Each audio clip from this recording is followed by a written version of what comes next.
Amazing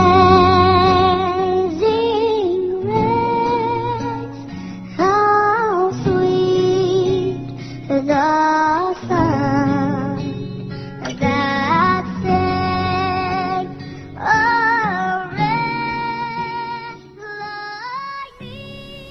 Hi, and welcome to Straight Talk About God video. I'm Jack. How does God know? Here's a practical look at that question. Everyone has probably heard that God knows what we're thinking. Given our presumed knowledge that nobody can know what we're thinking, we often act as though that isn't true, or as some hypothetical thing. And either way, we wind up not really acting like it's true to the extent that we should, right? The Bible is full of places that tell us that God knows our thoughts. I'm reminded of one place where a king was planning war with Israel. He'd get it together and then he'd get beat, or he'd set up an ambush and nobody'd show up. See, one of his advisors told him that the king of Israel knew what he was talking about in his bedchamber. So he quit.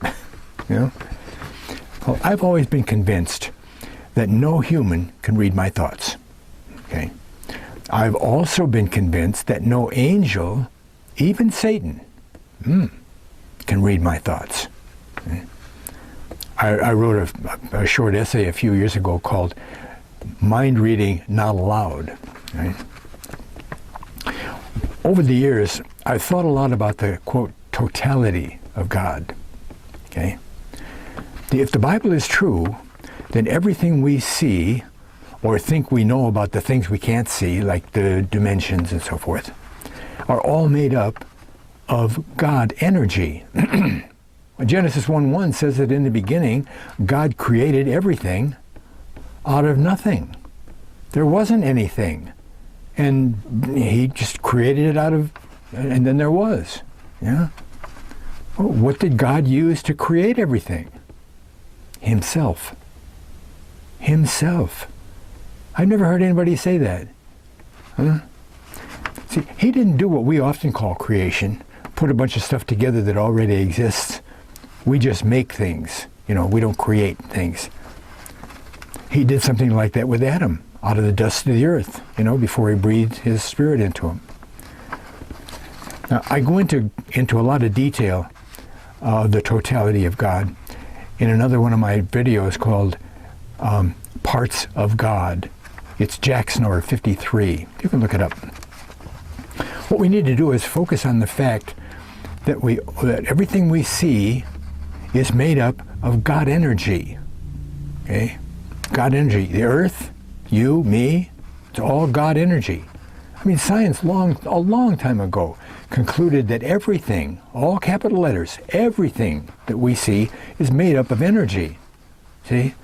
Your kitchen table, it looks solid, but it's only made to look solid and feel solid by the movement of the energy bits, the atoms and so forth, spinning around, So what we have here is physical things that are made up of energy that exists at certain frequencies. That's how things can be different.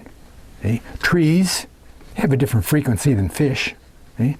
Your liver has a different frequency than your spleen, but they are both made up of God energy.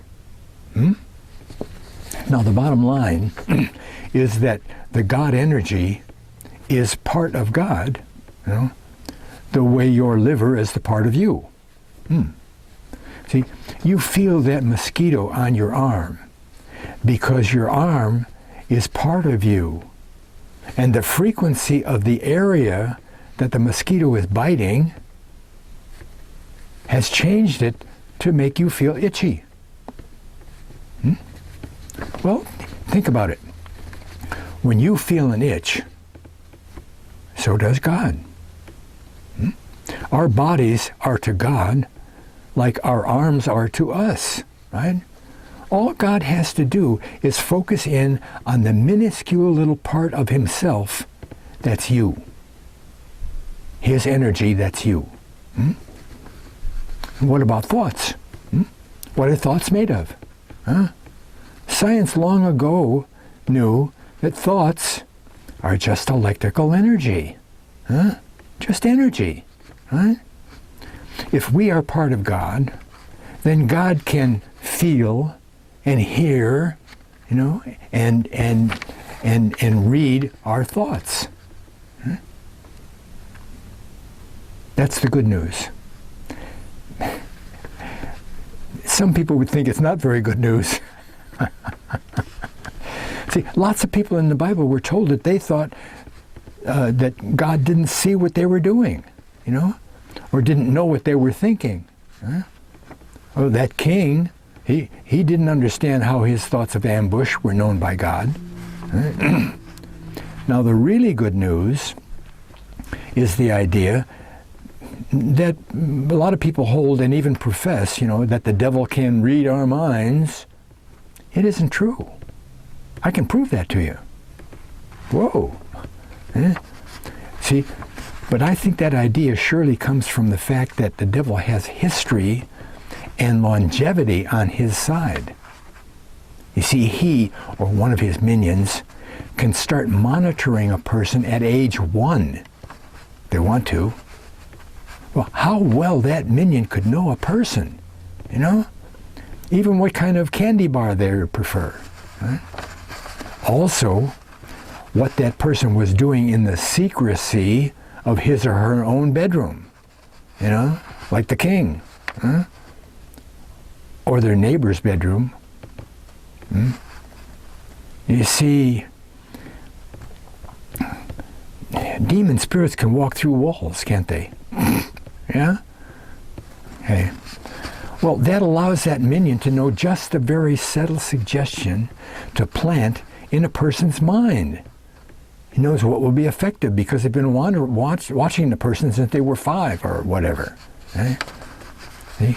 Those minions work on people the same way that God does. See? They can whisper a little thought in your ear to maybe have another line of cocaine. Huh? Or picking up a $20 bill that was dropped by the person ahead of them in the grocery line and putting it in their own pocket. Oh, who would know? God would know, because that person is made up of God energy. And so is the 20, right? Okay, back to mind reading. The good news, again, and this is the proof, okay? The devil can't, absolutely can't, read our minds. But why can't he? As powerful as he is, like second down in line from Michael, wow, because he doesn't have two things, 100% God consciousness, and definitely is outside of God. He's outside of God. Well, he's outside of God the way we're outside of God, right? He also is made up of God energy, but is separate from being from God. He doesn't feel it when I itch, but God does. See? How can God know everything? Because everything is an integral part of God. Right? He can know every little thing about our past that he wants to know. He can know when you were 5, when you fibbed to your mother that you ate a cookie when she wasn't looking. Okay? Because it was part of him, right? The way it was part of you. You see, God is the consciousness of everything. Okay? The consciousness. The totality of God is only the infrastructure. The infrastructure of creation. Okay? Some form of consciousness has to be in place to manage the infrastructure. Okay? And there's only one other being that had full God consciousness and was part of God, and that was Jesus. Right? That's how Jesus could be called 100% God and 100% man. And people could argue that the Holy Spirit is the same. Right?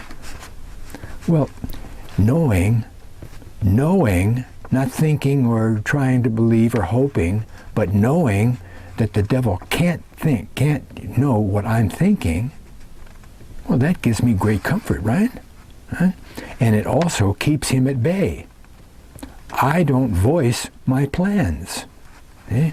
I don't let the devil know what I'm going to do ahead of the time. Right?